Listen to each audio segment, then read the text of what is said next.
Dear student, आज हम लोग क्लास 9th की मैथमेटिक्स की न्यू बुक गणिता मंजरी के चैप्टर 2 के बारे में डिस्कस करेंगे। चैप्टर 2 जैसा कि विदित है आपको कि इसका नाम है इंट्रोडक्शन टू लीनियर पॉलिनोमियल। तो सबसे पहले हम लोग यही जानेंगे कि लीनियर पॉलिनोमियल जो होता है वो होता क्या है।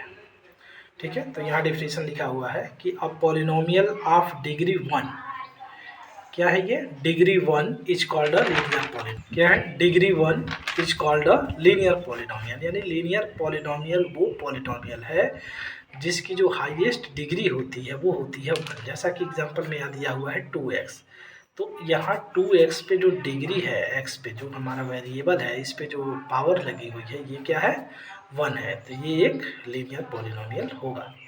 दूसरा एग्जांपल यहाँ दिया हुआ है 4t-3, तो यहाँ भी आप देखेंगे कि t पे जो पावर है वो 1 है, यानी कि ये भी एक लीनियर पॉलिनोमियल होगा।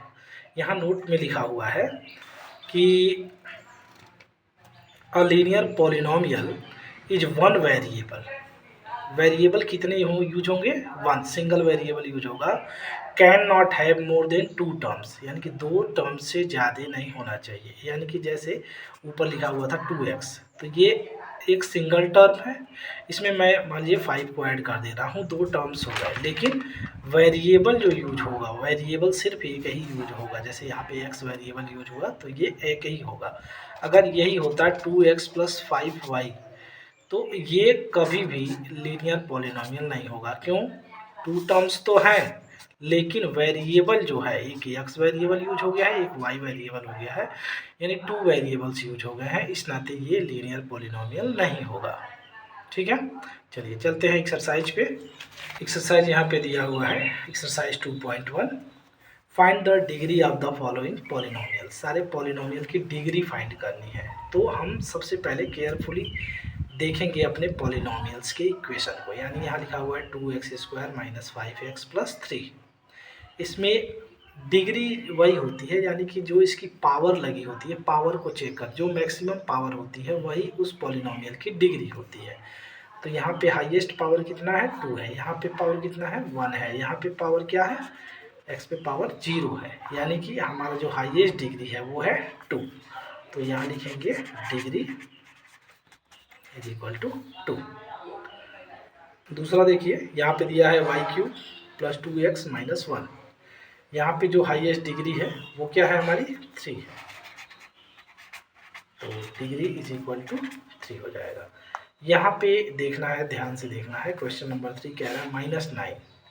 अब -9 में आप कहेंगे कि यहाँ पे तो कोई वेरिएबल है ही नहीं, लेकिन आप जानते हैं कि यदि x पे पावर 0 लग जाए, ठीक है, तो इसकी वैल्यू हो जाएगी 1। यानी कि ये हो सकता है कि ये 9x⁴ 0 हो।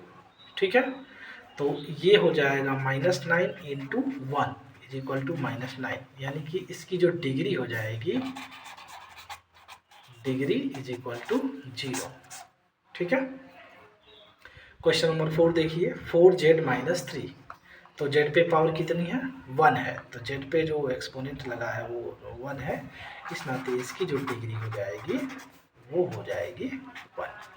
ठीक है, आशा करते हैं कि आपको ये क्वेश्चन समझ में आया होगा। क्वेश्चन नंबर 2 पे देखते हैं, 2 को देखते हैं। ठीक है, क्वेश्चन नंबर 2 कह रहा है right the polynomial of degree 1, 2 and 3।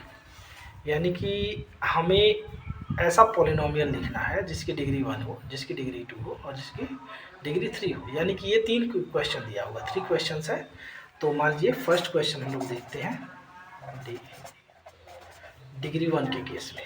तो जैसे लिख दिए हमने 5x, तो इसकी डिग्री 1 है, तो ये भी हो जाएगा। जैसे हमने लिख दिया 3x + 9, ये भी वो पॉलिनोमियल है जिसकी डिग्री 1 है। ठीक है, दूसरा देखते हैं, डिग्री इज इक्वल टू 2। तो जैसे लिख दिया हमने 2x² + 5x + 9। तो यहाँ क्या है, इसका डिग्री जो है वो 2 है। अरे इसका जो सॉल्यूशन है वो पर्सन टू पर्सन वैरी कर सकता है। किसी ने लिख दिया कि 5y² + 3, तो इसकी डिग्री 2 है। ठीक है, अब देखते हैं third, degree is equal to 3। तो जैसे हमने लिखा 9x³ plus 5x² plus 7x+2, तो ये एक पॉलिनोमियल है जिसकी हाईएस्ट डिग्री जो है वो 3 है। इसी तरह आप कोई भी पॉलिनोमियल लिख सकते हैं, ठीक है। चलिए क्वेश्चन नंबर 3 को देखते हैं। क्वेश्चन नंबर 3 यहाँ आपके सामने है, कह रहा है what are the coefficient of x² and x³ in a polynomial. ये हमारे पास एक पॉलिनोमियल दिया हुआ है x पे power 4 minus 3x³ plus 6x² minus 2x plus 7। x² कहाँ पे है इसी को देखेंगे, x² यहाँ है, यानी कि ये लिखा है 6x²। तो इसका कोफिशिएंट क्या होगा, कोफिशिएंट मतलब होता है गुणांक, जो x² को छोड़ के जो इसमें मल्टीप्लाई हुआ है वही इसका क्या होगा, कोफिशिएंट होगा। तो कोफिशिएंट्स ऑफ x² इज 6 होगा। बस आपको ध्यान यही देना है कि जिसका भी कोफिशिएंट पूछ रहा है उसको छोड़ के बाकी जो भी उसमें मल्टीप्लाई हुआ है वही उसका कोफिशिएंट होगा। x³ के केस में देखते हैं, x³ कहाँ पे है, यहाँ है, ठीक है, माइनस 3x³। इसका कोफिशिएंट क्या हो जाएगा, -3 का मल्टीप्लाई x³ में हुआ है, इस नाते इसका कोफिशिएंट हो जाएगा -3। आशा करते हैं आपको समझ में आ रहा होगा। क्वेश्चन नंबर 4 देखते हैं। क्वेश्चन नंबर 4 कह रहा है what is the coefficient of z in a polynomial 4z³ plus 5z² minus 11। अब आप कहेंगे यहाँ तो z है और इसमें z है ही नहीं, ये टर्म्स जो है 3 टर्म्स यूज हुए हैं 4z³ 5z² माइनस 11, लेकिन यहाँ पे z सिंगल नहीं है जिसकी डिग्री 1 हो। तो आप इसको लिख सकते हैं ऐसे 4z³ प्लस 5z² माइनस 11, मैं यहाँ प्लस ले रहा हूँ 0z। आप जानते हैं 0 का जब भी किसी नंबर में मल्टीप्लाई होता है तो वो टर्म हो जाता है 0। जैसे 0 × 5 is equal to 0, 0 × x is equal to 0। तो यहाँ z में किसका मल्टीप्लाई है, 0, तभी तो ये यहाँ पे हिडन था, ये दिख नहीं रहा था। तो कोफिशिएंट हो जाएगा, कोफिशिएंट ऑफ z इज 0, ठीक है।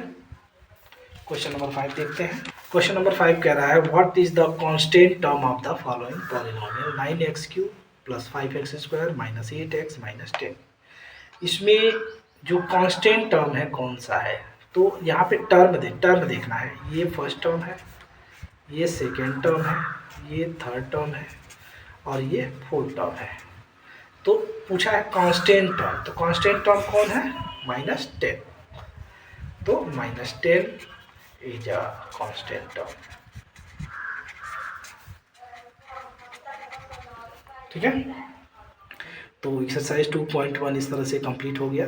जो भी आपको डाउट होगा आप कमेंट सेक्शन में कमेंट कर सकते हैं, और दोबारा यदि आप चाहते हैं कि मैं इसे बताऊं तो मैं दोबारा भी वीडियो आपके लिए बना दूंगा। तो मिलते हैं नेक्स्ट एक्सरसाइज में, तब तक के लिए धन्यवाद।